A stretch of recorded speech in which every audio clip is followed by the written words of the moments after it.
In a frosty Canadian park, hidden deep beneath layers of thick ice, scientists discovered a bizarre skeleton they named the frozen dragon. The skeleton had been in the frozen ice for millions of years. It took experts decades to work out the species of this strange fossil. It was identified as a new genus of pterosaur. Pterosaurs were massive flying reptiles with wingspans of over 16 feet. Their heads were 3.5 times the size of their bodies. Pterosaurs lived 76 million years ago when they soared above the dinosaurs. Scientists described them as the biggest, meanest, and most bizarre animals that ever flew. The new genus has been named Cryodragon boreas, which translates to frozen dragon of the north winds. In 2013, a young mountaineer was climbing one of the tallest mountains in Western Europe, Mont Blanc. He noticed a strange metal box poking out of the snow. The mountaineer pried the box open and found that it was filled with precious rubies, emeralds, and sapphires. The climber immediately handed the box to the authorities. It was discovered that the box likely belonged to a passenger on one of 2 flights from India that crashed into the mountain over 50 years ago. The box was valued to be worth over $200,000, and authorities are still searching for the heir to the small box of treasures.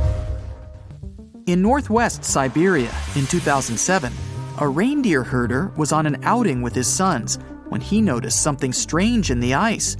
The man realized it was a frozen mammoth calf and immediately contacted the local museum. The calf was named Luba and was the best preserved mammoth mummy in the world at the time of its discovery. Luba had been in the ice for 41,800 years and is around 30 to 35 days old. From trunk to tail, the mammoth calf is roughly the same size as a large calf. If you're interested in seeing for yourself, Luba travels to museums all around the world.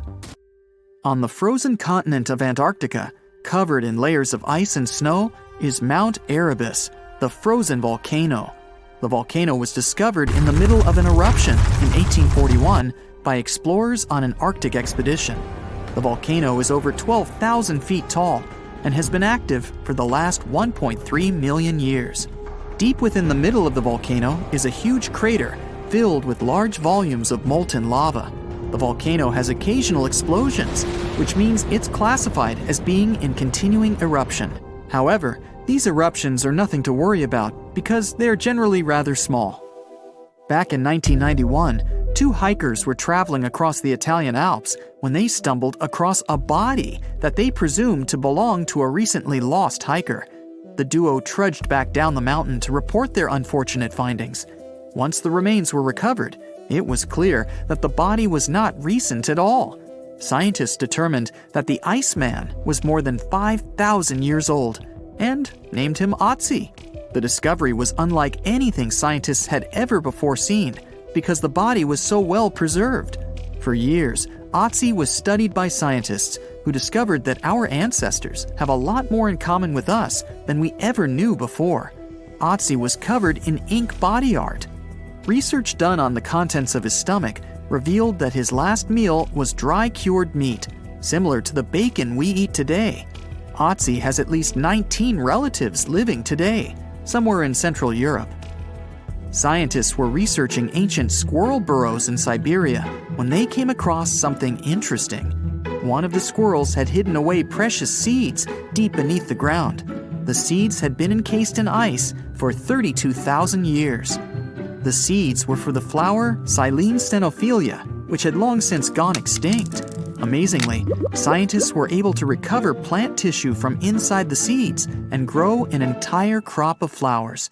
They've since reintroduced the previously extinct flower to natural habitats all across the world. In 1930, a team of Norwegian scientists sailed around the Arctic Ocean, conducting research on the seas and glaciers. They reached White Island, a dangerous and icy land no human had set foot on before, or so they thought. The scientists were shocked to discover the tip of a small boat sticking out of the snow. Frozen inside the boat, they found scientific equipment and various personal items, including a jacket monogrammed S.A. Andre. They had discovered the wreck of the famous André Arctic balloon expedition. In 1897, Swedish explorers, led by André, attempted to travel to the North Pole by hydrogen balloon. No one had ever heard from them ever again. People only found out what happened to them when the wreck was discovered 33 years later. It turns out that the balloon had crashed on White Island only 2 days after departing from Sweden. The explorers traveled along the island on a small makeshift boat, but were unable to make it any further. The best preserved woolly mammoth ever found was discovered in an area of permafrost in Siberia in 2010. Scientists named the frozen mammoth Yucca, after the small village near where it was found. Yucca had been frozen for 39,000 years and is thought to have been around 6 to 8 years old. Because Yucca is so well preserved, it has been studied for years and provided new information about mammoths. In 2019, scientists reported that they were able to activate cells taken from Yucca's tissue. Maybe one day we'll have woolly mammoths roaming the land. From looking at pictures and videos of Antarctica, the continent appears to be freezing cold, covered in snow, and flat, except for a few small hills. Scientists believe that too. When studying the Gomburtsev Mountains in the early 2000s, they were shocked to discover that the small rocky hills were actually the peak of a gigantic mountain formation under a mile of snow. Using radar technology, researchers worked out that the mountains are really around 10,000 feet tall and sprawl across 750 miles. This is around the same size as the European Alps, except hidden under tons of ice and snow. At a gold mine in Siberia, a businessman was examining a nearby river when he noticed something interesting in the frost. It was a small woolly rhino calf that was later named Sasha. The woolly rhino has been extinct for 15,000 years. It's thought that Sasha could have been frozen in the ice for up to 39,000 years. Sasha is unique because it's the only full-body woolly rhino to have ever been discovered. Glaciers around the northern Italian town of Pelo have begun to melt. Artifacts from decades and even centuries ago have been discovered pouring out of the ice. Personal belongings from soldiers have been found, things like diaries, photographs, and even love letters. Historians have even uncovered an entire cabin preserved beneath the ice. The cabin was filled with hard metal helmets and clothes. In 1845, Sir John Franklin embarked on an ill-fated expedition to the North Pole. The crew traveled on 2 ships, HMS Erebus and the ironically named HMS Terror. The expedition met with disaster, and both ships were lost to the icy waters. In 2016, the HMS Terror was discovered by a team of researchers. Despite being lost for 170 years, the freezing cold waters had maintained the ship in pristine condition. Scientists described the ship as frozen in time. Dinner plates and glasses were still on shelves, beds and desks were still in order, and even the passengers' luggage appeared to be in good condition. The HMS Erebus was also discovered nearby, but due to changing water conditions, the ship wasn't in great shape. The glacial ice surrounding a mountain passageway in Norway that was notoriously used by the Vikings has revealed hundreds of ancient artifacts. One of these artifacts was a giant unopened wooden box that was welded together. Researchers were beside themselves with anticipation, waiting to open this box. They believed it would be filled with Viking treasures or artifacts that would give us an insight into ancient society. When they opened the box, all that was inside was a plain old beeswax candle. It turns out that this box wasn't actually as old as they thought it was. By analyzing the candle, they discovered that the box dates back to the 17th century. The age of the Vikings had ended by the 11th century. It's likely that the candle box belonged to a farmer who was shipping it from his summer farm to his winter farm to light up the long nights. The legend goes that a dwarf named Fafnir was famous for his strength and courage. Because of his qualities, he was tasked with protecting their kingdom. Dwarves were known to gather a lot of wealth, so a bit of added security was a must. I mean, they lived in a house made from gold and precious gems. But Fafnir also had another special talent. He was able to shapeshift. Tricked by Loki, the Norse spirit of mischief, Fafnir was taken over by his greed and the shine of his father's treasure. he decided he did not want to share any of it, not even with his father or his brothers. He stole it and ran away all by himself to a place he'd be hard to find, the middle of the desert. To protect his wealth, Fafnir transformed into a huge dragon. His new appearance looked like a huge snake, powerful and scary. His magical powers did not end there, though. Because the dragon couldn't fly, he also spread poison all around his new home, so no one had a chance to survive if they wanted to take his gold away. Fafnir was soon defeated by a young hero named Sigurd. The legend of Fafnir tries to explain why family is more important than greed. It also shows the many magical powers dragons possess. But the most interesting part is that it's quite a good example of how dragons came to be in our tales. But hey, this is just one of the many stories mentioning dragons. Just switch on your TV or peek into any bookstore, and you'll surely stumble upon dragons somewhere. Variations of dragon-like creatures have been described in stories from all over the world, from Asia to Northern Europe. Most of these creatures are depicted with reptile-like bodies, wings, and claws. And the scariest trait of them all, they can breathe fire out of their mouths. The name of these creatures comes from the Latin word draconum, which translates to huge serpent. But let's take a trip down memory lane to see how it all started. An Asian historian, for example, discovered some fossils back in the 4th century BCE and decided that he'd stumbled upon dragons. It's easy to understand why he got so confused if you look at a fossilized stegosaurus. It was 30 feet long, 14 feet tall, and covered in armored plates and spikes. The Nile crocodile might have gotten mistaken for a dragon too.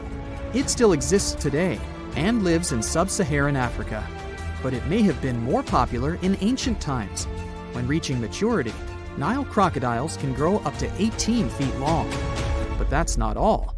It can even walk with its body off the ground, and some were even pictured standing on their 2 back legs.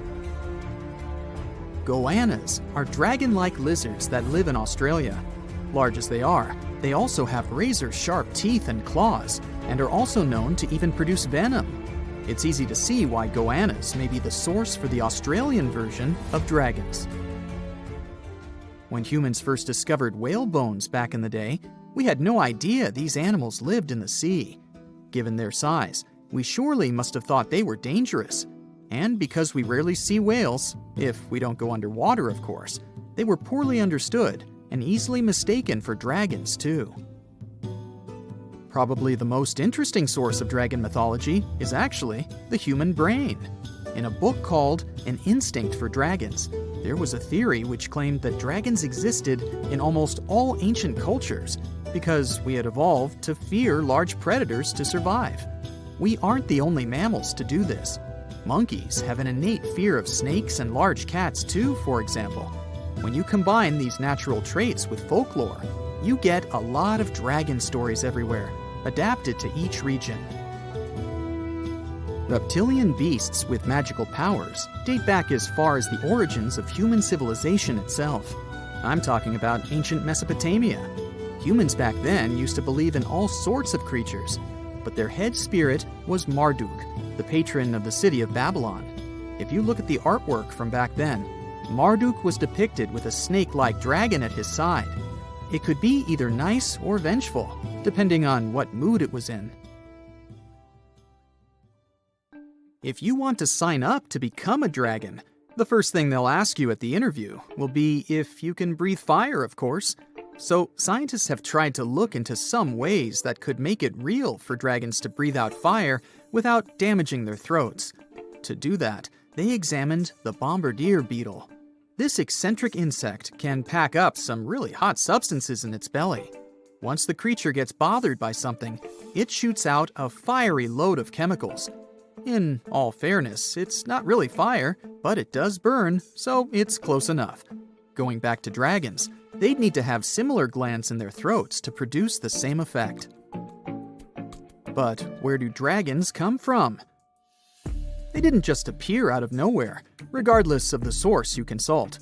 Some tales, like that of Fafnir, say that even humans can turn into dragons, but the most popular theory is that dragons start out as eggs.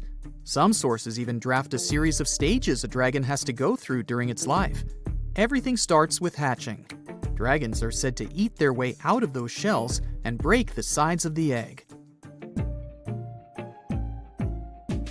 Then there's the wormling stage, which is what dragon specialists, or dragonologists if you like, call a newly hatched dragon. It's still small and weak, but don't worry, it can take care of itself pretty well. The rest of a dragon's life stages are pretty self-explanatory. There are grown-up dragons, then ancient ones. A dragon's life ends when it reaches the twilight stage. Some sources claim dragons never stopped growing. Others even say they never reach the end of their lives. They just pass on to another type of spiritual existence. Dragons are known to be the symbol of a lot of different things, but that all depends on their origin.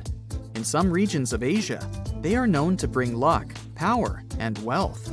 To become a powerful warrior in Britain, you'd need to first defeat a dragon. That's why you often see them on flags. The flag of Wales, for example, has a large red dragon on a green and white background. Western stories aren't as nice to dragons. They are often seen as evil and vengeful. Another myth associated with dragons is that they love gold and precious stones. This greedy side of their temperament seems to date back to ancient Greece, where dragons were tasked with guarding treasures. Some of these guarding dragons were seen in such tales as The Hobbit and in the Harry Potter series. As for dragons' magical abilities, they also vary a lot. Some were said to have blood with supernatural properties. Some were rumored to be able to speak. Others were famous for their wisdom. A lot of dragons in ancient literature could fly or shapeshift, even into humans. Some real-life creatures got their names thanks to bearing a resemblance to dragons, like the dragonfly that has more than 5,000 subspecies we know about. It got its name from folklore tales, as Europeans in the Middle Ages saw it as an evil insect. Dragonflies were accused of some really nasty things, like biting people's eyes and mouths. But the creature that resembles mythical dragons most is a reptile called the flying dragon. They're seen in wooded areas of Southeast Asia. They don't really have wings per se, but parts of their ribs are elongated to support some extra skin that allows them to leap through the air between trees. Those wings are also brightly colored and contrast with their brown bodies. Over millions of years, our planet has changed a lot. Ice ages, shifting tectonic plates, global floods, meteorites. Whole species of animals have come and gone over millennia. At some point in all of this, we humans came along. Now imagine a place that was cut off from the rest of the world for 5.5 million years, possibly much more. A place that no human had ever set foot in before. In 1986, we finally found it, Movila Cave. You head to the airport and buy a ticket to Romania. Next, you rent a car and drive southeast. You're looking for Constanța County, right near the Black Sea. Your phone says you're there, so you stop the car and look around.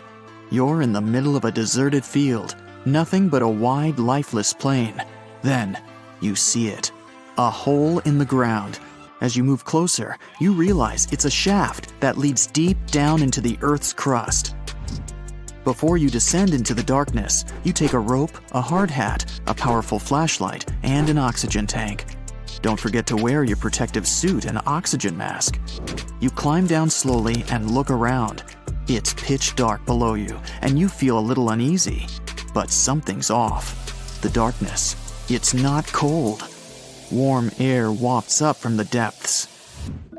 Finally, you feel the ground under your feet.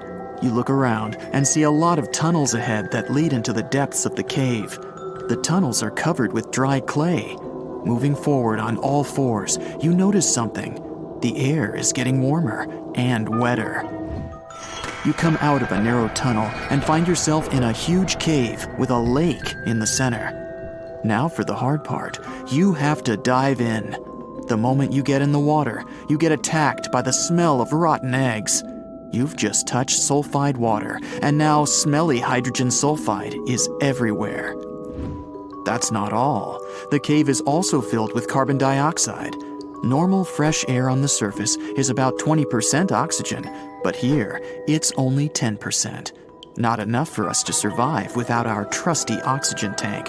Still, all those other gases give you a nasty headache. You turn on your flashlight to full power and dive under.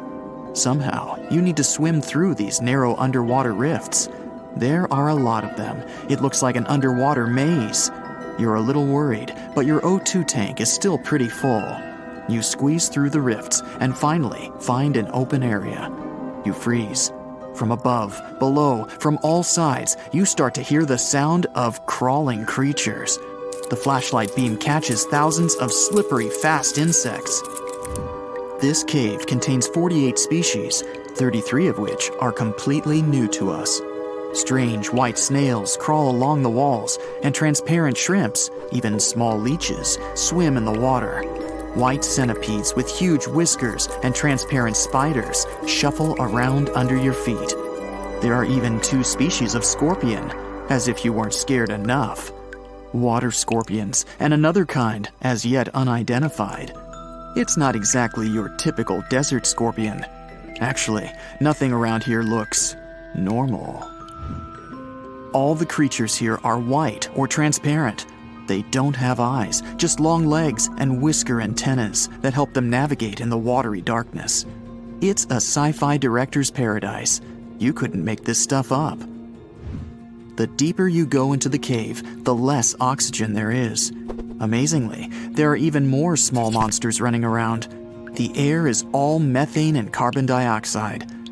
These bizarre little things have never seen the sun, never been out of this cave. The spiders, scorpions, and leeches get hungry, right? They feed on smaller creatures, snails and worms. But what do the smallest creatures eat?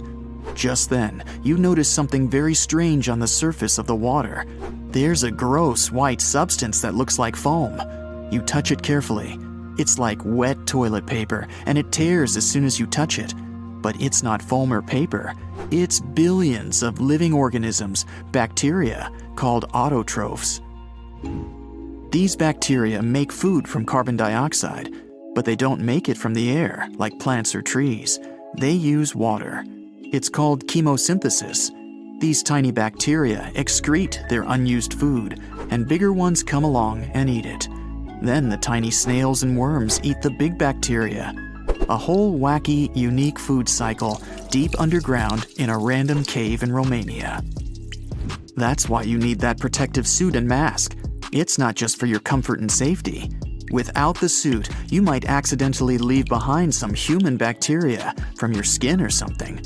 It could ruin the delicate balance of life in this underwater world. The underwater cave is too small and dangerous for expensive scientific equipment, so you grab a couple of samples of water, land, and air and get out of there as fast as possible. The cave hasn't been fully explored yet. The Romanian authorities don't allow just anyone to scuba dive on down there. Let's see in a few years. Who knows what else they'll find? You're back at your fancy lab, and you start to understand why that cave is such a big deal. The conditions in Mobile are almost the same as in the first years of Earth's existence. Back then, our world was shielded from the sun by a dense atmosphere. It's actually possible that the microbes found in the cave are the same ones that were around way back when life began. These bacteria could turn out to be incredibly useful. They oxidize the dangerous gases, methane, and carbon dioxide. Basically, they make them harmless. Thanks, little guys. Mobile Cave isn't the only extreme place on Earth where life still finds a way to survive and thrive. Picture the Eiffel Tower in Paris. Now imagine 10 of them on top of each other. Now imagine drilling down that deep. Got it? Life still goes on even this far down. There's almost no oxygen there. The pressure is insanely high, and it's hotter than the hottest desert. Welcome to the nematode empire. Nematodes are worms, and these wiggly dudes are tough as nails. When there's no air, no food, or it's just too hot, they transform. It's called the dower stage. It's a state of stasis, of deep hibernation. The worm's metabolism slows way down. It's like they go to sleep for a long time and only wake up when there's enough air or food around, or when it gets cool enough. And you don't have to dig that deep to find these creatures. Nematodes are found all over the world. They live in hot springs, in deserts, high up in the mountains, in the harsh cold of Antarctica, inside animals, and even inside the human body. You don't have to travel to Mars to find out of this world scenery. There are places on Earth that look unreal. The Danakil Depression in Ethiopia is one of the hottest, driest, and most inaccessible places anywhere on Earth. It's a large desert that gets almost no rain, but there's still plenty of liquid around. It sits on 2 active volcanoes, so liquid hot magma often flows up from under the Earth's crust. There are also colorful lakes full of acidic water. The salt from the lakes reacts with volcanic minerals, making bizarre figures that look like the backdrop of a sci-fi movie. Toxic gases and chlorine vapors rise up from the lakes, making it one of the most dangerous places on Earth. You need a gas mask to survive, but life always finds a way. There are living things here, even in a lake so hot that the acidic water actually boils.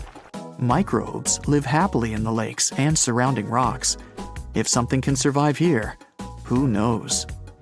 You can find another tough survivor in the Lut Desert in Iran. They've just discovered a new and special kind of crustacean there. These creatures live in small lakes that appear from time to time thanks to desert rains. This species can survive for decades in dry sediments, just waiting for a tiny bit of water. So these are all very small life forms, but are you in the mood for some monsters? Scientists have just discovered them swimming in the waters off Antarctica. Massive sea spiders, huge starfish, transparent shrimp-like things. In 1 month, researchers found about 30,000 sea creatures, many of them never seen before. Who knows what else is down there? We're in Siberia. It's so cold here that freezing gusts of wind are burning your face. All that white snow seems to be blinding you. This place resembles Antarctica because of the permafrost. Recently, a group of scientists researched one of the local rivers. With the help of a drilling rig, they extracted several samples of frozen soil. The scientists were shocked to find living creatures inside the ice. Later in the laboratory, they realized that the creatures were microscopic multi-celled organisms known as deltoid rotifers. These creatures looked like little worms.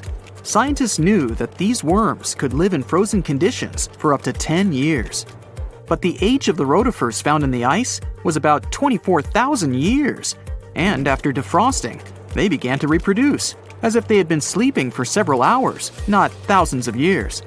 Further analysis showed that these organisms could stay frozen for hundreds of thousands of years. The rotifers might have lived during the time when people didn't invent the wheel yet. And this isn't their only superpower.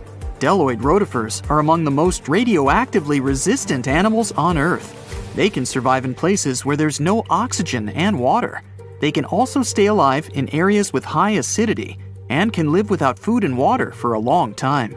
By the way, these are not the only creatures that are known for living for thousands of years. Particular types of moss and some microorganisms are also almost immortal. Nematodes, also called roundworms, are some of the most adaptive varieties of worms in the world. Imagine the Eiffel Tower standing tall and proud.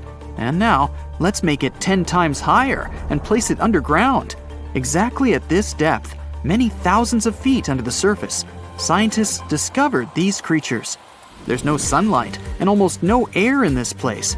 And since it's much closer to Earth's core than the surface of our planet, the temperature here is higher than in the middle of the hottest desert. Millions of tons of soil above create insane pressure. But all this couldn't prevent life from developing here. When roundworms run out of air, food, or when the temperature becomes too high, they get into a unique state of stasis, or deep hibernation. In this mode, the worm's metabolism slows down, and almost all the processes in their bodies stop. The creatures can sleep for a very long time and only wake up when the environment becomes more livable. By the way, you don't have to go so deep underground to find these creatures. Nematodes are found all over the world. They can live in hot springs, deserts, high in the mountains, among the harsh ices of Antarctica, or inside animals and humans. Our next invulnerable creatures are tardigrades, also known as water bears. These are microscopic, 8-legged invertebrates closely related to arthropods. It's impossible to see them with the unaided eye. But a conventional microscope will allow you to see tardigrades in detail. They look like minuscule bears. They're called water bears because they need a thin layer of water around their bodies at all times. It's necessary to prevent dehydration. Tardigrades have been found in all kinds of environments, from ocean depths to sand dunes. They're incredibly robust thanks to their unique organism structure. Yeah, they look soft, but their body is covered with a tough cuticle. This coating resembles the exoskeletons of grasshoppers, mantises, and many other insects. Water bears shed their old layer of the cuticle when they need to grow. Each of their 8 legs has 4 to 6 claws, which helps them cling to any surface. The bears can survive at a temperature that's almost 3 times as cold as the temperature in the ice of Antarctica. Heat doesn't harm them either. They have been proved to survive at the temperature that makes water boil. Also, water bears are not afraid of radiation and high pressure. In the depths of the ocean, pressure can destroy alloys of the strongest metals, but these creatures can withstand pressures 6 times greater. But the coolest thing is that they can live in the vacuum of space. Our planet has a magnetic field. This is a shield that protects us from solar radiation. Tardigrades don't need this protection. They can go into near-Earth orbit and come back unharmed, all thanks to a protein protecting their DNA from ionizing radiation. Like other immortal organisms, water bears can fall into a state of cryptobiosis. Tardigrades pull their head and legs inside their bodies and fall asleep. If the surrounding conditions suggest freezing, drying out, or experiencing a lack of oxygen, they will remain in this barrel form until the situation improves. So those are microscopic organisms and microbes that can only be seen through a microscope. But how about something bigger? Meet ironclad beetles. They live in the southwestern US and Mexico. These insects can not survive high temperatures, live without oxygen, or in conditions of increased radiation. But their shells are so tough that they can only be pierced with a drill or hammer. Their durable exoskeletons are made of a special substance, chitin. It can also be found in the armor of crabs or shrimp. And still, the chitin of the ironclad beetle is so durable that it allows this creature to withstand the impact of a car moving at high speed. In times of danger, they can hide their whiskers and strong legs in special recesses in their shell. Other animals can't bite through the armor, so they spit the beetle out and leave to look for lunch somewhere else. As soon as the danger disappears, the bug stretches out its legs again and goes about its business. Also, the armor saves the beetles from dehydration, which is very useful in hot areas of Mexico and the southwestern US. Inside the exoskeleton, they can store moisture. In other words, these bugs can absorb water whenever they find it and transport this liquid inside themselves. The next creatures are incredibly fragile, but they know how to survive in places where almost no other animals can live. We're going to the southeast of Romania, near the Black Sea.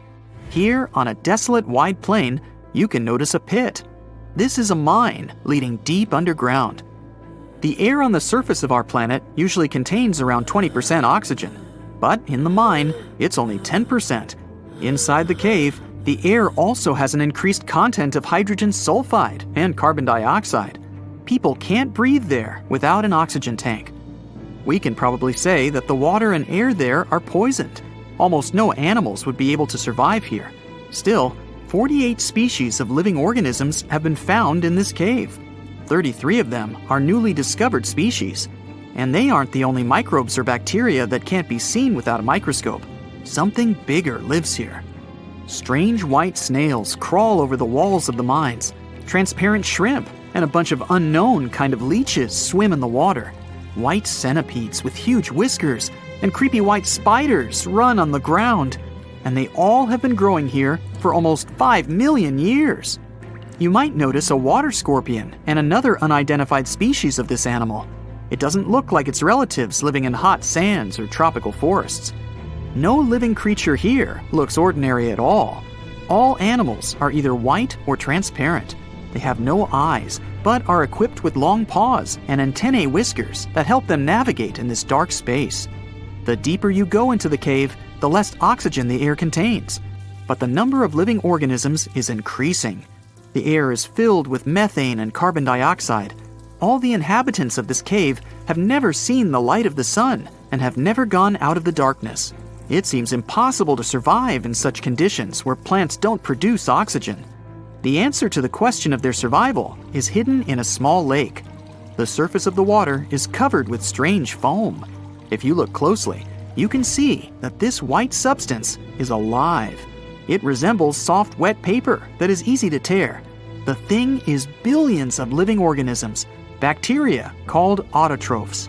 There's much more carbon dioxide in the cave than there is outside, and these bacteria, like plants, absorb it. But they don't do this with the help of photosynthesis, which means they don't need sunlight. They use water for chemosynthesis. What these bacteria secrete is food for other bacteria, and these other bacteria are food for bigger creatures.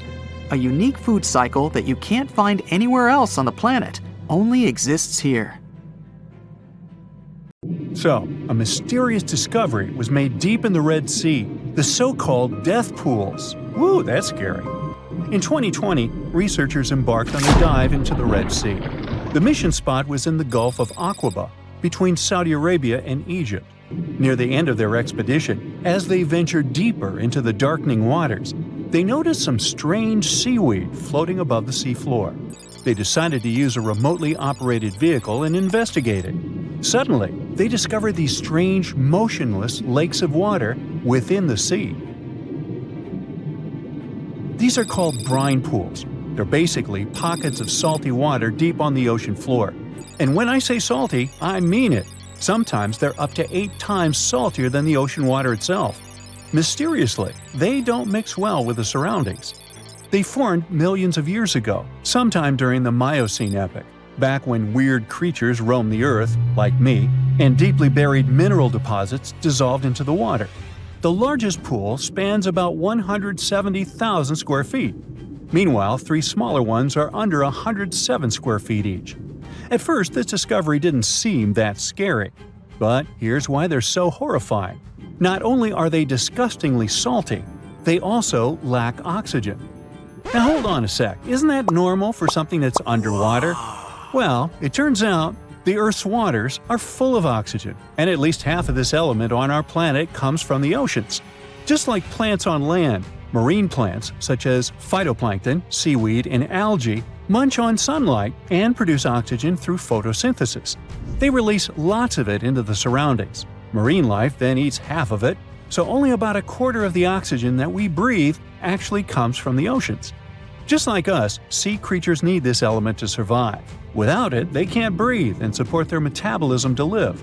That's why these pools are super dangerous for most of them. It's like a puddle of thick syrup for bugs. When they get in, the poor things immediately suffocate and pass away. Which is why the pools are surrounded by a graveyard of marine animals. But let's see how these things can exist in the first place. Have you ever tried making ice cubes from salty water? Spoiler, it's pretty hard. When you add salt, the water gets harder than usual to freeze, a phenomenon that has a funny name, freezing point depression. Oh, that's because salt interferes with the hydrogen bonds between water molecules. As it finally freezes, stuff like particles, dirt, or dissolved salts get pushed out to the sides. As a result, the salt's kind of squeezed out of the ice crystals and gets trapped near the edges in small bubbles or pockets. Something similar happens in the ocean when seawater starts freezing under super cold polar caps. The salt doesn't freeze with the water. Instead, it gets pushed out, forming a super salty cold liquid, the brine. And then it sinks down to the ocean floor. On a large scale, all this process also helps currents to form.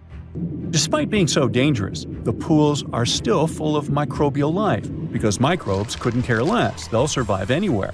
There are literally thick mats of them in the brines. There are also some salt-loving creatures, like shrimps and eels, hovering around the pool's edges. They're being super creepy, waiting to catch unsuspecting prey that ventures too close to the toxic death pool. Ew. Well, it sounds icky, I know. But this discovery gives us some fascinating insights into how life might have originated on Earth. We already know from the evolution theory that we came from the ocean, but now scientists think that life might have begun in the deep sea in some super dark, oxygen-free places. These brine pools are like time capsules. They're one of the closest things we found to the early Earth. They can tell us the planet's history of earthquakes, floods, tsunamis, and more. For example, they have some traces of rainfall that happened over 1,000 years ago. And they can also help us search for life on other water-rich planets. For example, Mars most likely used to have huge oceans on it. Now, NASA scientists want to send a special instrument called HABIT for a special red planet mission to study things similar to our brine pools. This will tell us more about how life appears and survives in the universe. There is lots of unexplored fascinating stuff like this in the Red Sea. That's why scientists conducted the so-called Decade Expedition and spent around 5 months exploring the place. This expedition was launched by the National Center for Wildlife. They made so many remarkable discoveries that now we've got 77 new research papers. For example, they found over 10 blue holes, incredible underwater sinkholes that host unique ecosystems. They also learned that dolphins can use those blue holes to protect their young from predators. Scientists also found traces of great white sharks, a creepy community of deep-sea lanternfish living in low oxygen conditions, and even a new coral species. It's the most resilient deep-sea corals that also vibe just fine without oxygen, like microbes we mentioned. Speaking of which, research also showed us some new ancient thermal vents and large blobs of microbial formations near Farasand Island. Now, can you believe that with all that, we only explored 5% of the ocean? It's divided into several layers based on depth. Each layer becomes darker and more isolated from sunlight as we go deeper. The places that no sunlight can reach are terrifying. Now, the fun, cute layer with dolphins and turtles is called the epipelagic, or sunlight zone. It's so tiny, but even this layer is about 650 feet deep. Then we have the mesopelagic, or twilight zone. It's the layer of mysterious octopus, shark, and other loners, which extend to about 3,000 feet down. And then, the horrors begin after this one. We encounter the bathypelagic, or midnight zone. It extends to 13,000 feet below the surface, about a half of Everest above you. Here we have the famous poor blobfish, squids, and anglerfish. Below it is the abyssal zone. It extends to about 20,000 feet deep. Since there's not much sunlight or oxygen, as we mentioned, most creatures here are quite small, like tube worms and shrimp. The darkness continues until we arrive at the scariest place of the planet, the place full of trenches formed by tectonic plate movements, the Hadal Zone. It's named after Hades, the deity of the underworld in Greek mythology. Just like Hades' realm is dark, remote, and guarded, the Hadal Zone is the deepest and most depressing part of the ocean. It starts at depths of around 20,000 feet and can go down to 36,000 feet and more. The famous Mariana Trench also belongs to this zone. Only 3 people in history have ever explored these depths in person, making it one of the least explored and most mysterious places on our planet. However, despite crazy high pressure, near freezing temperatures, and complete darkness, there are still things who manage to survive here. Guys like amphipods, which are critters who feed on dead material sinking from above, and the Hadal snailfish, which lives as deep as 27,000 feet. So scientists used to assume that if there's no sunlight, there wouldn't be that much oxygen around. But one day, a research team decided to measure the levels of oxygen in one of those deep zones. Surprisingly, the levels were super high. They checked the equipment thinking that it was malfunctioning, but nope, all the sensors showed the same thing. Turns out the oxygen was somehow generated by rocks. These small potato-sized rocks on the seafloor are called polymetallic nodules. They're rich in metals like copper, nickel, and cobalt, and they're basically like small batteries. When you put a battery in salt water, it can produce bubbles of gas, a process called electrolysis. In the same way, these rocks create tiny electric currents, which are powerful enough to produce the same gases, splitting water molecules into hydrogen and oxygen. It's the first time we saw oxygen being produced by some non-living minerals. This is what scientists now call dark oxygen. It turned out that about half of large marine species, or megafauna, were living just on dark oxygen alone. All these discoveries are reshaping our understanding of where and how life could evolve. It means that we might be able to find life on other planets or satellites with low oxygen conditions, like Enceladus and Europa, the moons of Jupiter and Saturn, and they have large bodies of frozen water on them. Wow! You're entering the territory of an amazing but abandoned wildlife park. The animal cages are overgrown with grass. Small houses have been left for a long time, and cobwebs and mold are everywhere. You walk into a dark building and see a green glow ahead. You approach and realize it's a large water tank. There's old green water in it, but you're attracted by the silhouette of a huge fish inside. You've just found a great white shark. Its body is in a formaldehyde solution, keeping it almost perfectly preserved. In 2012, Wildlife Wonderland in Australia ceased its operations. All the animals were moved from there, but the shark was forgotten. In 2018, urban explorer Luke McPherson visited this abandoned place and posted a video of the embalmed shark. The video got millions of views, and the shark got a name: Rosie. Since then, the park has attracted many tourists. Unfortunately, vandals were among them. The fish tank was damaged and graffiti was painted on it. People demanded to save the unusual find, and a few months later, when the shark tank was almost destroyed, it was moved to another working exhibition center. There, they restored the tank and renewed the liquid in it so the shark could retain its appearance. The next abandoned place is much scarier. Probably because of this, it attracts lots of visitors. We're in the Czech Republic, in the small village of Lukova. It's very beautiful here, with small houses, cozy streets, and rich nature. Among the trees, you suddenly notice the silhouette of an old chapel. Before you go inside, you realize it's completely abandoned. You see old bricks with faded paint on the walls and a rusting metal roof. It looks a little creepy. You make a step inside. If some travelers discovered this place at night, they would run away screaming from what they saw inside. There are patrons in the chapel. Most of them are sitting on benches, and some are standing. They don't move because they are plaster statues. But the most terrifying thing is that each statue is covered with a white sheet. In 1968, the chapel roof began to rot. Eventually, it collapsed, and residents stopped coming here. In 2014, an artist made some plaster statues and placed them here to make it seem as if the building was haunted.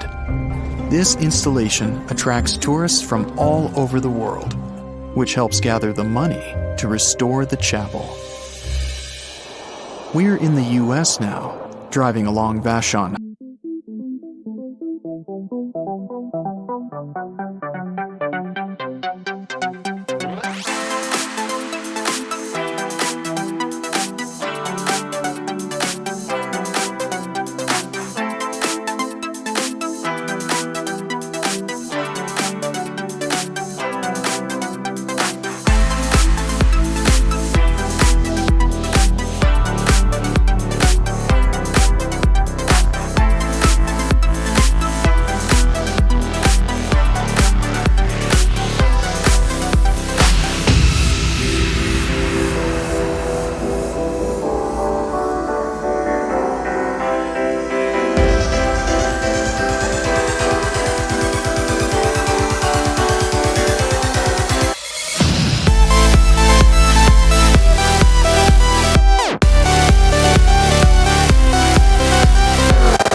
of it today. Abandoned places don't just hold creepy and weird things. Some finds can make the person who found them rich. We're going to the Pigalle Red Light District in Paris. This is a residential area, and nothing looks abandoned. You go into one of these houses. You meet people at the entrance who check their mail in the box. You go up the stairs and stop at the door to a certain apartment. It looks dilapidated. You open it and step inside. What you see here reminds you of a creepy scene from a haunted house movie. All the furniture and decorations are not from this century. The whole apartment looks like an antique. A thick layer of dust covers every inch of this place. Old, creepy dolls and stuffed toys lie on the tables and the floor. Add a disturbing tune from a music box, and you have a full horror set. You feel like you've traveled a century back in time. And in a sense, it's true. The owner of the apartment moved out in the 1940s. She left everything as it was. The apartment was left untouched for 70 years. It was discovered in 2010 when people began to evaluate the property of the apartment's owner. She lived somewhere else and didn't tell anyone about the place. When appraisers opened the apartment, they found a painting by the Italian artist Giovanni Boldini, which he created in the 19th century. This painting was sold for $2.5 million. Now we go to another desert, in Namibia. Here, among the dunes, not far from the ocean coast, you find a dried-up lagoon and an old sunken ship half buried in the sand, or rather, what's left of it. The age of this Portuguese vessel is about 500 years. It originally sailed from Lisbon in 1533 and disappeared near a Namibian diamond mining city. Walking among the wreckage, you can find ship parts from those times, but the most interesting thing is a chest with gold coins. The net worth of the entire ship, along with the valuable treasure, is estimated at over $12 million. The wreckage was discovered by geologists in 2008, but its full glory was only uncovered 8 years later. And now you're walking down New York streets, passing a dark, deserted alley where you see some trash bins. You notice a painted canvas sticking out of one of them. You take it out of the trash, and it turns out to be a painting. The image isn't very clear, but it looks beautiful. You decide a piece of art doesn't belong in the trash and take it home. For the next 4 years, you try to find out something about this painting, and one day, on a website about antique stuff, you find out that this painting is a missing art masterpiece worth $1 million. This is what happened to a woman from New York in 2003. When she found the painting in the trash, she immediately felt the power emanating from it. The woman learned the painting was stolen from its owner in 1989. She returned it and received $15,000 as a reward. The painting, called Tres Personajes, was drawn by the Mexican artist Rufino Tamayo in 1970. A collector bought this work of art as a gift for his wife, but a few years later, the painting was stolen while the couple was moving into a new home. Now let's finish our journey with the most grandiose and large-scale find. We're in Turkey. You've been living in an old house for a very long time, and you want to redecorate the place. You throw out all of your obsolete stuff, and then remember, you have an old basement. You never needed it before, but now you decide to turn it into a room. You break down a wall and discover a tunnel that leads underground. Excited, you go there and realize the tunnel doesn't just lead to a secret room. It leads to a colossal underground city. In 1963, a man from Turkey discovered an ancient city going down as deep as 18 floors. It could accommodate about 20,000 inhabitants, livestock, and food supplies. It's not just a maze of tunnels. There is a chapel, a school, stables, kitchens, and other attributes of civilization. The city was founded in the Byzantine era over 1,000 years ago. It was likely built as a shelter from natural disasters and wars. The coolest detail, though, is that it's not the only underground town. It adjoins many other tunnels that stretch for several miles. A remote survey vehicle, Okeanos Explorer, found this mysterious golden orb in the Gulf of Alaska, about 2 miles deep underwater. No one can say what this thing is. It's a strange object just 4 inches wide, and it was firmly stuck to some rock. When you touch it, it's smooth, soft, feels like flesh.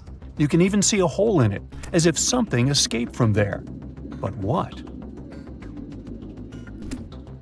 Divers brought the mysterious orb to the lab from the Pacific Ocean. They felt like in the beginning of a horror movie, almost as if you poked this thing, something would jump at you. This could happen if they had found it sooner. The hole in that orb means something alive tried to get inside or break out from inside, which is why scientists assume that this is an egg. We might have discovered a new species, or a new life stage of some species we already know. Some species do lay their eggs on the ocean floor, like squids. Although, if that's the case, then these animals might be gigantic, because that egg is huge. But maybe it's not an egg. Maybe it's a sponge. They found this thing surrounded by white coral, where sponges usually vibe. Just months before this discovery, scientists found more than 5,000 new marine species in a tiny space between Hawaii and Mexico. The Gulf of Alaska is home to 52 more species, with tons yet to be identified. So maybe it's just one of those sponges we haven't discovered yet. Or it might be a coral, or something entirely different.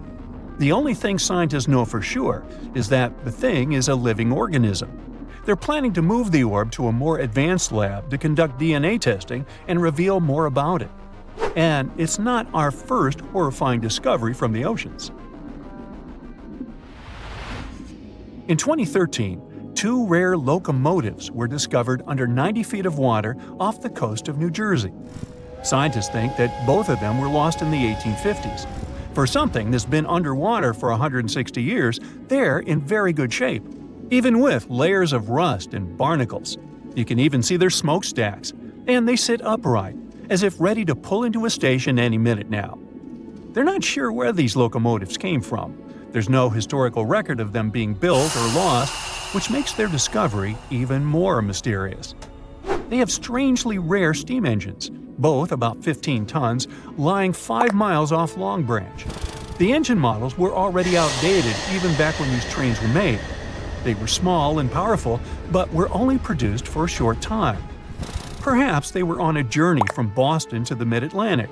Then a storm struck. It caused them to either fall off a barge or to be deliberately pushed off to save the ship. Scientists want to restore the locomotive to learn more about them. And this isn't the only gift to the seas humans left behind. Jeff Bezos, founder of Amazon, has found the Apollo 11 F-1 rocket engines in the ocean. During the 1969 Apollo 11 mission, the Saturn V rocket used 5 powerful F-1 engines in its first stage.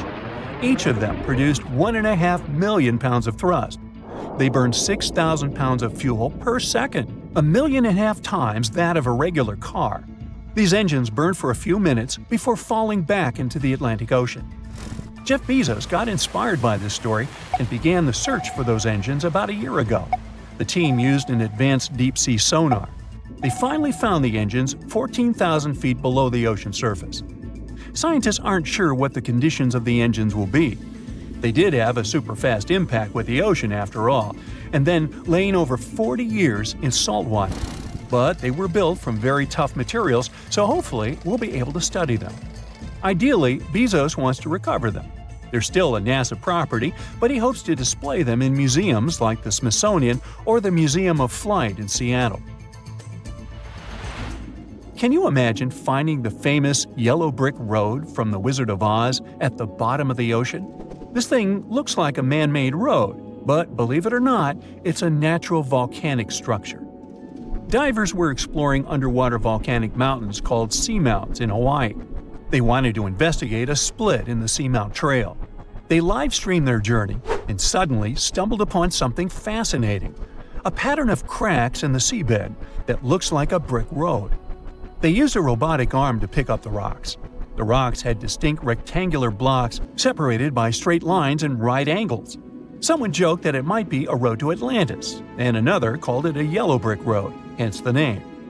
But after some study, scientists discovered that this dry lake bed was made by super-energetic ancient volcanic eruptions.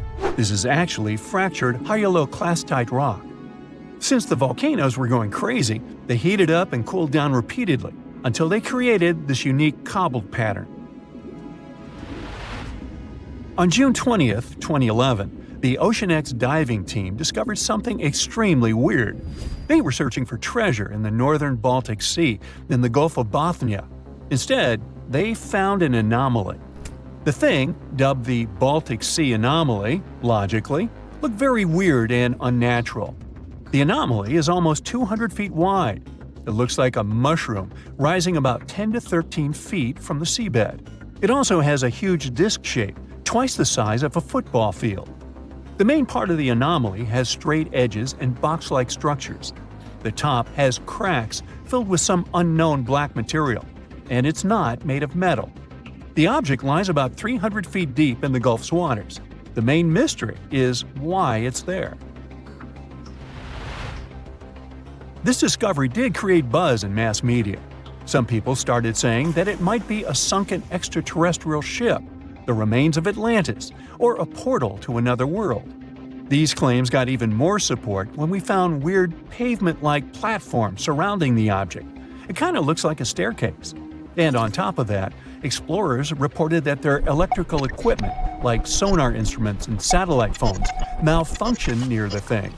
And it's not even some random reports. Researchers from different institutes said that as well. But scientists think that this is most likely a natural geological formation, even if it doesn't look like it. Although they can't really explain what that formation is supposed to be. They have many theories. It could be linked to human evolution, a glacial deposit from the Ice Age, a result of volcanic activity, and so on. Maybe it's even the remnants of an asteroid that landed on the seafloor thousands of years ago. But none of these theories explain why electronic equipment stops working near it. Who knows? Maybe we'll learn the truth someday. But how about technologies that came to us from the distant past? This strange thing is often called the first known analog computer. It's called the Antikythera mechanism. We discovered the mechanisms in 1901 near the Greek island of Antikythera. It might be from around 87 BCE. They found it in a shipwreck, in incredibly good shape for being so old. The thing was super complex. Machines of similar complexity didn't appear anywhere in the world until the 14th century. There was also a mysterious lump. When they separated into multiple fragments, they found inscriptions inside. They were hard to read because of all the corrosion, but when they deciphered it with X-ray, they discovered that these were the instructions, telling how exactly to use it. Wow, what a gift to archaeologists! So, it turns out the mechanism was made to predict astronomical positions and eclipses decades ahead. Ancient scientists used this computer to track the 4-year cycle of athletic games, similar to the ancient Olympics. The mechanism had a very intricate structure of 37 bronze gears that tracked the movements of celestial objects. But at least here, we know that these things were made by humans, right? So in the early 2000s, a geology major went on a field trip to the world's largest open-pit coal mine in Colombia. He picked up a piece of rock and noticed impressions of some prehistoric leaves on it. Then he found more rocks, and each of them had the same pattern. Back then, the student could hardly know that his discovery would help describe the largest snake that has ever lived on Earth. The student took his findings to a local scientist, who called up the Smithsonian Institute and invited them for a fossil hunt. He wasn't that surprised, as he knew there were fossils in the pits of Sarihan. Back in 1990, another geologist found a fossil there and brought it to his office. He wasn't sure of what it was and called it a petrified branch. Years later, a paleontologist saw an image of this branch.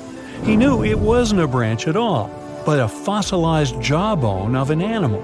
The scientist got so excited about the find that he flew all the way to Colombia. He wanted to examine the fossil, but no one had the key to its glass display case.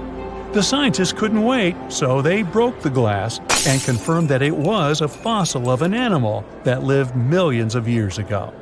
After Herrera's finding, they knew exactly there were more fossils in the area. It took the team of scientists about 2 years to figure out they were all a part of a giant snake and not a crocodile, as they thought because of the size. They managed to establish it by looking at the vertebrae and ribs of around 30 giant snakes. Now, you might think that fossils would get easily destroyed in an open-pit coal mine, but in fact, they were found under the coal that served as a protective layer for them. Sadly, the scientists couldn't find the Titanoboa's skull. Unlike jaws, which are extremely powerful thanks to their muscles, snake bones are pretty fragile. That's why they usually crumble long before the sediment can appear over them. But still, the researchers managed to find 3 skull fragments. Thanks to this discovery, they've made a full-scale replica of the snake's head, which supported the theory that it used to be one of the largest predators of its time. If you're starting to freak out, don't worry, so am I. They also established it was related to modern boas and anacondas. That's how Titanoboa got its name. It's basically a titanic boa. The huge snake was officially described in 2009. Titanoboa was thriving around 60 million years ago, 6 million years after the Tyrannosaurus rex roamed the planet. Back then, it enjoyed the climate of the area in South America, which is now Colombia and Peru. It got almost as long as a bowling lane, 50 feet, or twice as long as the biggest snake living today. It was as heavy as 4 giant anacondas. It got this long and this heavy thanks to a lucky coincidence. Snakes are cold-blooded animals, so they need a warm climate to live and grow in. Northeastern Colombia was perfect. It was about 90 degrees Fahrenheit when Titanoboa was alive. Titanoboa wasn't that fast, especially on land, but it most likely spent much time in or near the water. Our hero could swim at a speed of up to 12 miles per hour. Like present-day snakes, it could wriggle around and change direction really quickly. Scientists still aren't sure if it could climb trees. Paleontologists believe that Titanoboa had brownish or grayish skin. It was the perfect color for the serpent to hide in the muddy rivers of the tropical rainforests. But then again, I don't see why it would have to hide from anyone, given its size. The largest snake ever wasn't venomous, but it didn't stop it from hunting any animal it wanted. And although it could choose pretty much anything, its favorite meal was most likely fish. Whew. Scientists decided so based on the snake's palate and the number and type of its teeth. You can't recreate the giant's diet today, as all of those fish types are also extinct. When it wanted to spice up its menu, Titanoboa dined on other reptiles. It sneaked up on its prey and got them down with one quick strike. Its bite had a very special design.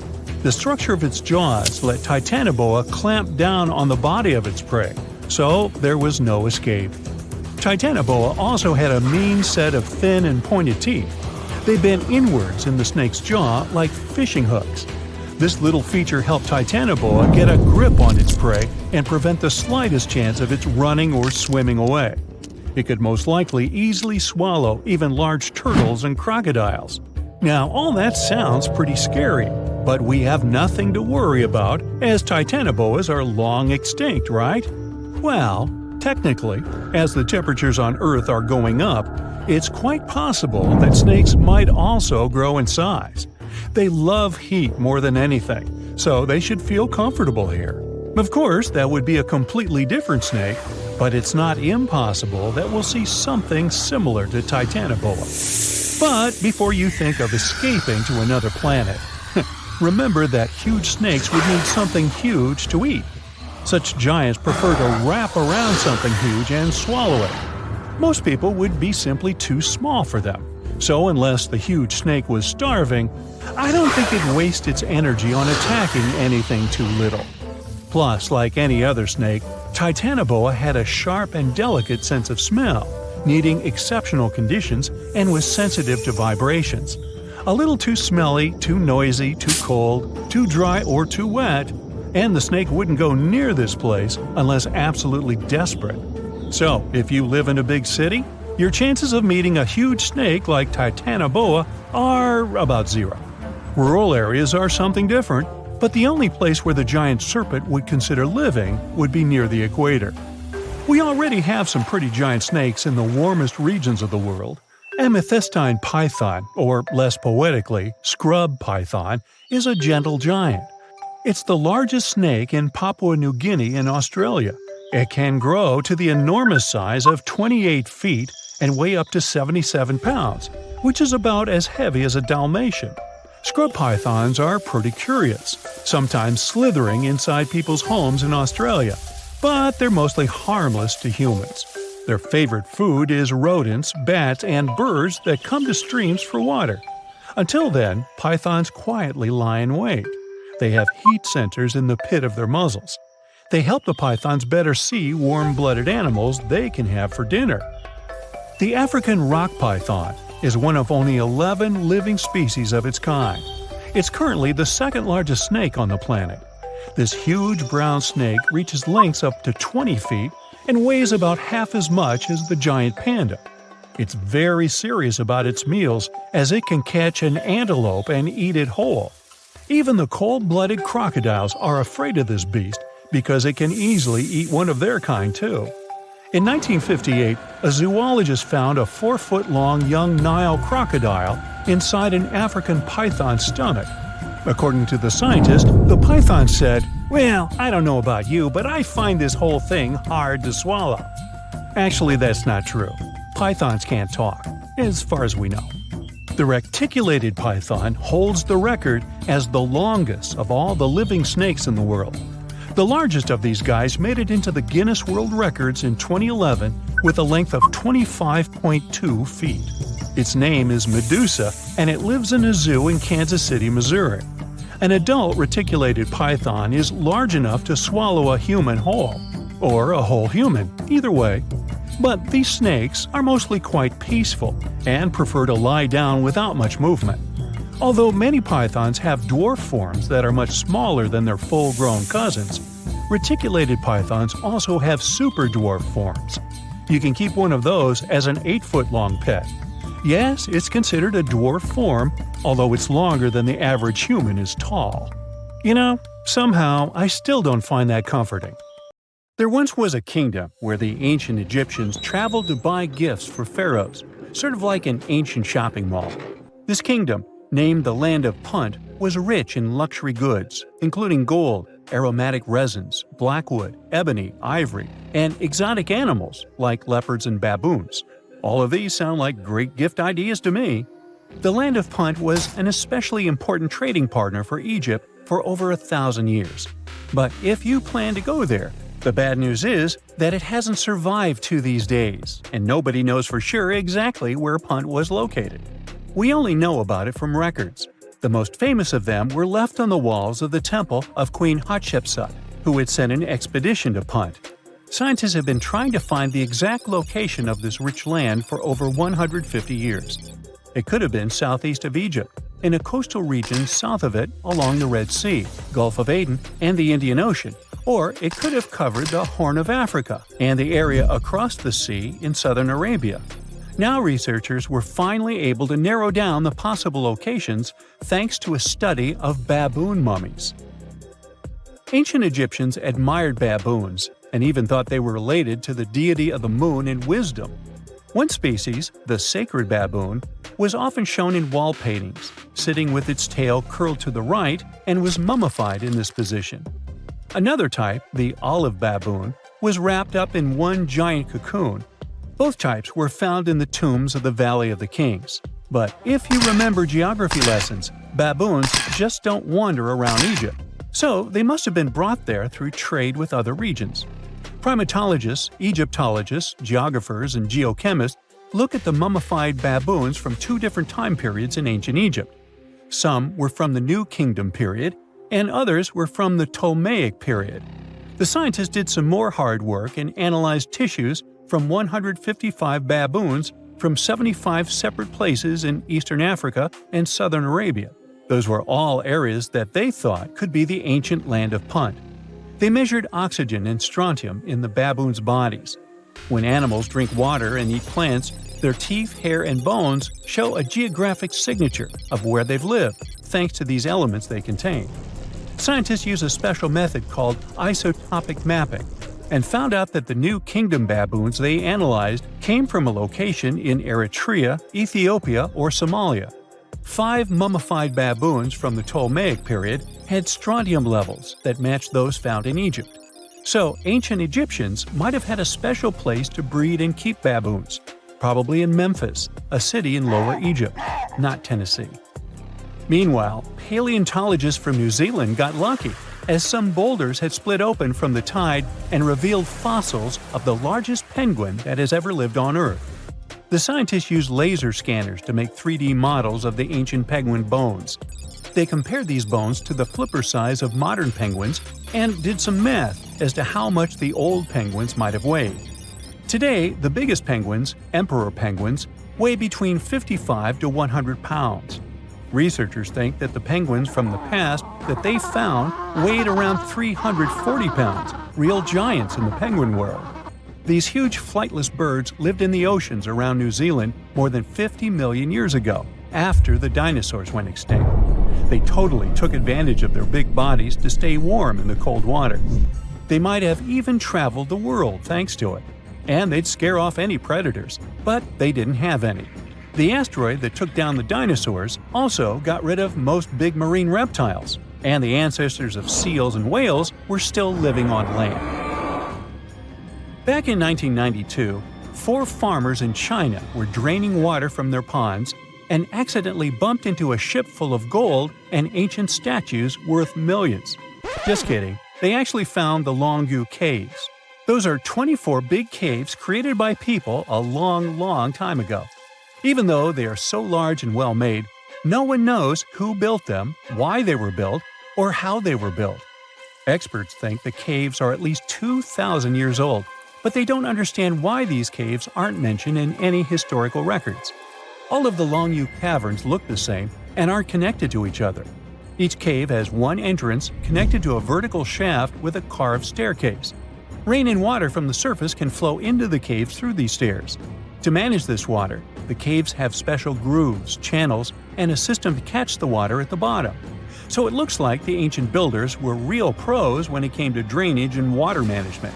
Maybe my town could learn a lesson from them, as it turns into Venice after every heavy shower.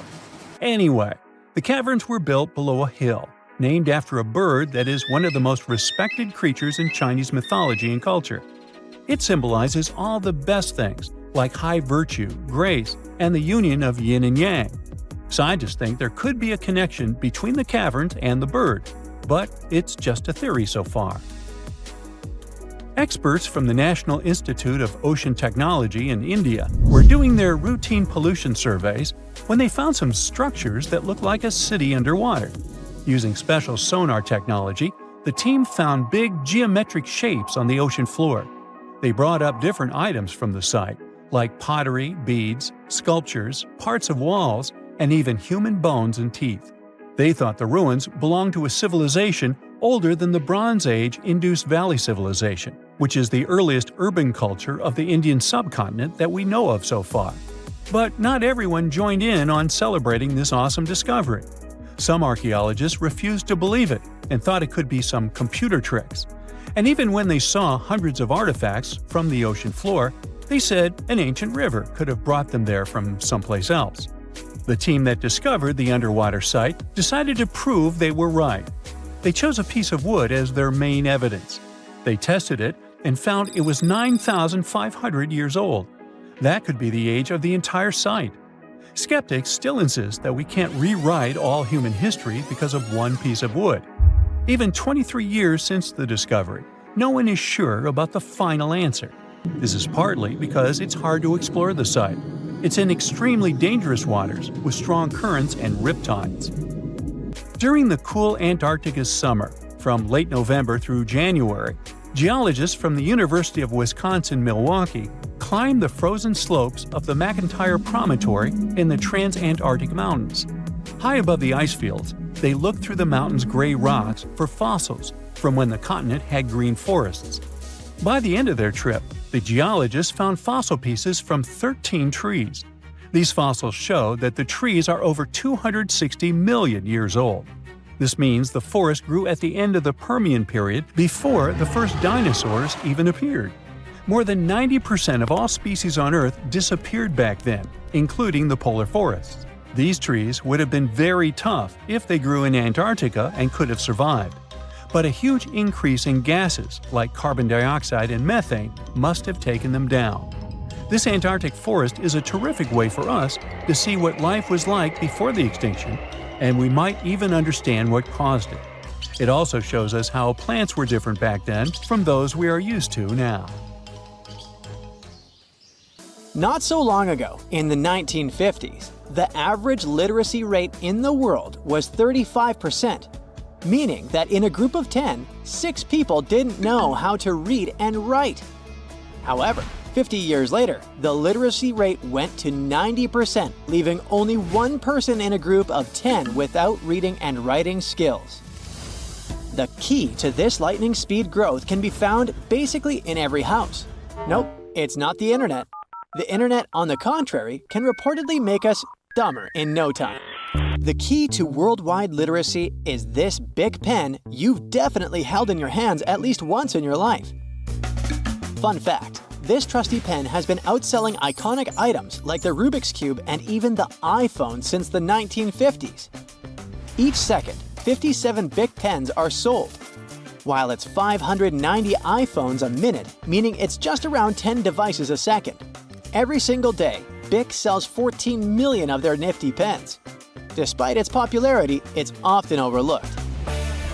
It hasn't become a generic term like Xerox or Kleenex. When you flick a Bic, you're actually using a lighter, not just another writing utensil. Back in the day, people used feathers and ink to write. Fountain pens were a game changer, but they were pricey and prone to leaking. Thanks to American inventor John Loud, the first ballpoint pen was born in 1888. However, it wasn't until Hungarian creator Laszlo Biro stepped in with oil-based ink that the ballpoint pen we know and love today really took off. He came up with a genius design that would smoothly pull ink onto the ball without any fancy moving parts. That pen could consistently give you a nice clean line on paper. But his pens were crazy expensive, like $190 in today's money kind of expensive. No wonder they weren't flying off the shelves. See, back then, only about a third of people could even read and write, so pens were more of a luxury item than a necessity. And even though Biro had a great design, he couldn't crack the mass market. French businessman Marcel Bic saw the potential in Biro's pen and bought the rights, leading to the birth of the iconic Bic Crystal in 1950. With precision steel balls and affordable pricing, the Bic Cristal became a must-have for writers everywhere. But even so, despite Bic pens defeating illiteracy and stuff, there's another simple invention that may have been even more significant. Surprisingly, it's the shipping container.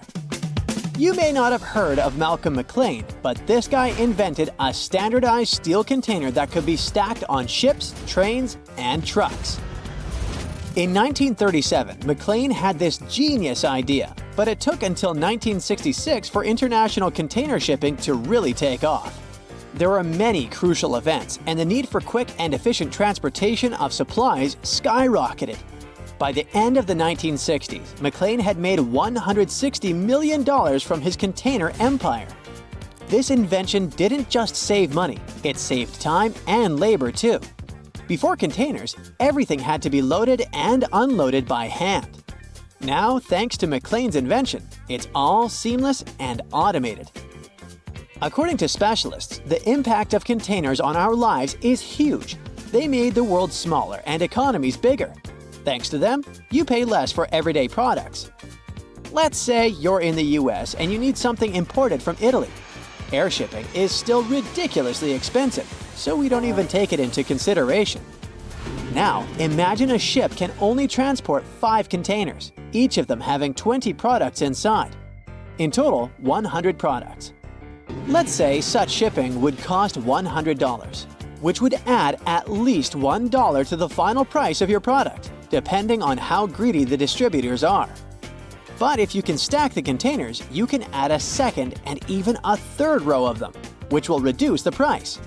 You still pay for the ship. It's the same $100, but you transport 200 or even 300 products if you can stack. Now, this is an imaginary and a bit far-fetched example, but you get the drift. Why are the containers so significant? Well, those famous Bic pens that defeated illiteracy were supposed to be delivered all over the world somehow, weren't they? And it's not only about the pens. Since we live in the era of globalization, we heavily rely on fast and affordable transportation for food, clothing, and even sponges. Meet Aaron Krause, the genius behind the smiley-faced wonder that is Scrub Daddy, the kitchen sponge that went viral on TikTok. Aaron went from polishing cars with a fancy buffing pad to creating a revolutionary cleaning sponge. His parents, both doctors, weren't too thrilled when he ditched the idea of a car washing business to pursue his sponge dreams. So, one day, Aaron was cleaning cars and he ended up damaging the outside. But instead of crying over spilled milk, he created a line of buffing and polishing pads. 3M thought it was so cool that they bought his company in August 2008. But they didn't want the sponges Aaron had made, so those were just collecting dust in his factory. 5 years later, Aaron was scrubbing his dishes with those leftover sponges. Suddenly, a light bulb went off in his head. He had $1 million idea in his hands. And just like that, Scrub Daddy Inc. was born in 2012 with some grassroots marketing. Then, on an episode of Shark Tank in October 2012, not everyone believed in his idea. But Lori Greiner swooped in and made a deal with Aaron for a 20% stake in his company for $200,000. The next day, they sold a whopping 42,000 sponges in under 7 minutes on QVC. By the way, this beats Bic records of 57 pens per second. That day, Scrub Daddies were sold at a speed of 100 sponges a second. Aaron definitely sells heaps of sponges, but in terms of quantity, it's hard to compete with humble batteries. Just in the US alone, people buy around 3 billion of them each year. By the way, they've been around for longer than you may think. The very first example of a battery, if you let me say so, was found somewhere around Mesopotamia, and scientists call it the Baghdad battery. It was a terracotta pot, about 6 inches tall with a 1.5-inch opening. Inside there was a copper cylinder holding an iron rod, all snug as a bug in a rug. The top of the rod was separated from the copper with some bitumen and stoppers, so no accidental mixing could happen there. No one knows exactly what it was for, but there are numerous ideas about its purpose. From electroplating, meaning putting a layer of one metal like gold onto the surface of another, to storing sacred manuscripts, or even pickling veggies. But the real deal started in 1749 when the legendary Benjamin Franklin started experimenting with electricity and called his set of capacitors a battery because they worked together like a military unit. Half a century later, in 1800, Italian physicist Alessandro Volta came up with the first electrochemical battery known as the voltaic pile. This stack of copper and zinc plates would produce a steady current, although Volta thought it was an endless source of energy. Spoiler alert, it wasn't. Those batteries couldn't be used to power anything. But thanks to them, we got on the road to portable power. Alessandro Volta's battery was like the hot new gadget that totally revolutionized the way scientists worked with electricity. By the mid-1800s, the first rechargeable batteries were born, and a dry cell with liquid electrolyte was invented to make batteries more practical. Nowadays, we've got rechargeable lithium-ion batteries powering everything from players and toys to smartwatches. So, why are they some of the most successful inventions of all time? Well, they're the reason we have electric motors in e-vehicles and machines. Thanks to batteries, we have lighting all around us. And can you imagine not having battery storage for our telecommunication devices? It would be a whole different world.